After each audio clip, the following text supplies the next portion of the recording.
Joining me now is political advisor and commentator CJ Pearson. CJ, what is Kamala talking about? I don't think Kamala knows what she's talking about in this case, right? And if she was playing three-dimensional chess, she was very bad at it, almost as bad as being a politician. So either way, she's not good at this chess thing, not good at this politics thing.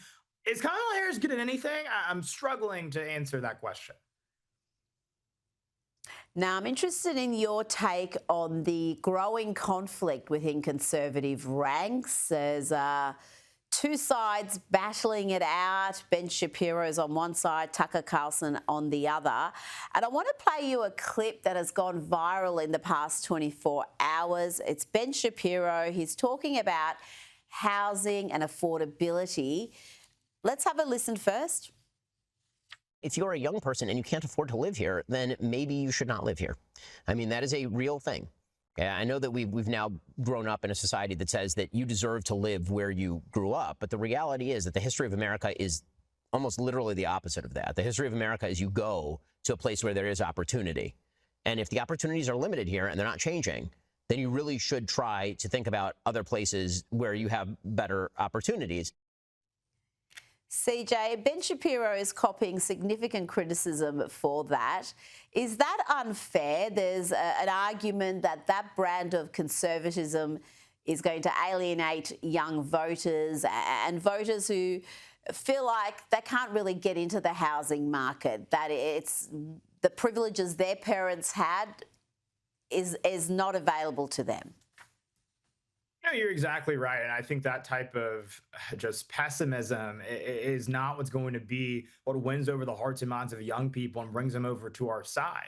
The American dream should be attainable if you are an American, right? There are people that are trying to give the American dream to folks who aren't even American citizens. And so, of course, young people in this country who are American, who want to own a home. We've seen many studies where 90% of Gen Z says they will wish to one day own a home, but fear they never will be able to. That type of doomerism is not going to be what brings them over to our side. And so I would say that I completely disagree with Ben on that. And I would ask where he would want them to move. Are we supposed to lose our best and brightest to Costa Rica or some type of third world country where maybe there will be millionaires? I don't really know what the solution to what he was proposing actually is or what that would even look like. So. Now, I think I would hope he was suggesting that perhaps move to more affordable parts of America as opposed to some of the big cities where affordability is such a problem. But it is interesting, isn't it, that that sort of sentiment can be seen as just lacking in compassion and young people feeling like they've done the right things, they've gone to university, they've got this massive college debt, they're trying to work, and they're not getting ahead. They're falling further behind. And I think that's something that, all sides of the political spectrum need to think about. Now, the left like to portray themselves as kind, compassionate, open-minded when they're nothing of the sort. And that's something actress Cheryl Hines has discovered firsthand. Here she is chatting with Bill Maher. The Republicans have been very kind to me from the beginning. Even from the beginning, when Bobby was running as a Democrat, they weren't mean. No. And they never have been. No. And I can't say that for the Democrats. I agree. And it's sad because it's not the Democrats we grew up with. Of course, actress Cheryl Hines married to RFK Jr. CJ, Bill Maher still votes Democrat. He campaigns against Republicans, but even he acknowledges that the left has changed. Just during his lifetime, there's been a fairly dramatic change. Yeah, these may not be the Democrats they grew up with, but these are the Democrats of today. The Democrats who completely hate free speech. We saw it just yesterday at the Turning Point USA event that happened at UC Berkeley, where they threw fire bombs and sought to assault attendees of the event. And this is the so-called, political party of supposed tolerance. These people absolutely hate dissent. They hate different ideas. They hate half of America, unfortunately. Like that is where we are right now. And I think Cheryl Hines is completely right.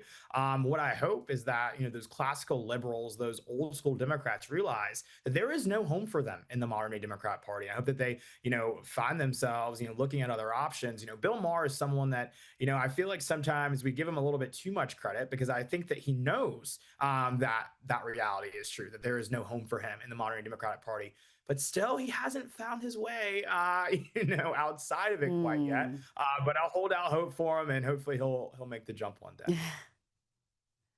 Well, he's come a long way. I mean, I've played clips of him going on insane rants, TDS-afflicted rants, and he doesn't do that anymore. He made all sorts of doomsday predictions if Trump won, that, everyone's free speech was going to be taken away. He was going to be ripped off air. He would never give up power.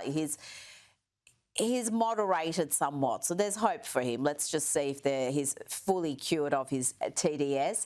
But during that chat, they also talked about McCarthyism, modern-day McCarthyism, a real variety that exists undoubtedly, where if you're in the entertainment world, particularly Hollywood, and you are not a leftist, then it is going to impact your career. It doesn't matter how popular you are, how good you are at your job, you're probably not going to get the roles that you would get. Perhaps you won't get any roles at all and you would be blacklisted. I think you're exactly right. The cancel culture that has defined the left is very much alive and well in Hollywood. But what I'll give them kind of credit for now with the rise of the Sydney Sweeneys, that you kind of realize that people are over this entire, being lectured by a bunch of Hollywood celebrities who are completely and grossly out of touch with the day-to-day problems of everyday Americans. And I think that's exactly why, all of Hollywood may have rallied around Kamala Harris, may have rallied around Joe Biden and Barack Obama, but the American people rejected those individuals and their pleas to, fall in line and all of those things. And so people are over cancel culture. They're over being told how to think and what to think. Why? Because this is the United States of America. And I think courage is contagious. So when you see, celebrities like Cheryl Hines now who are starting to ask those questions, even Bill Maher, starting to, ask questions he previously, would never have thought to ask, or make criticisms of his own side that he would have never thought to make, I think it leads to a lot of other people in Hollywood saying, why can't I ask those same questions as well? Now, CJ, I want to play you some footage from the New York City subway. Watch how this woman is threatened, pushed around, and how nobody intervenes. Violate a lady, but you do that again, and I'll you up. You feel me? I'm gonna you up. You what you talking about? Don't sit there and do none of that. I'm gonna violate your talk about. Don't push me. Don't push me. Are you fucking serious? Are you serious? Knock your out. Stop jumping. She was a You're so lucky, bro. Wait till I said you lucky out here, female. What about mom? Find that bag. You find that bag. CJ, in my mind, that's a failure in masculinity. What happened to Good Samaritans? What happened to chivalry? What happened to protecting women? You're exactly right. It's a failure of masculinity, but it's also the spread of cowardice. But why does that cowardice maybe exist? Maybe because it's of folks like Daniel Penny, who would have seen something like that, would have sprung into action, and then in a city like New York would not have been treated like the hero that he was, would not have been commended for standing up for someone that's weaker than him, smaller than him, but would have been thrown in jail and risk the ability of ever making a livelihood ever again. And so it's unfortunate that, I think people have to think and double think about those things. I think we all still just rise to the occasion still and say, no, we're just not going to let that happen.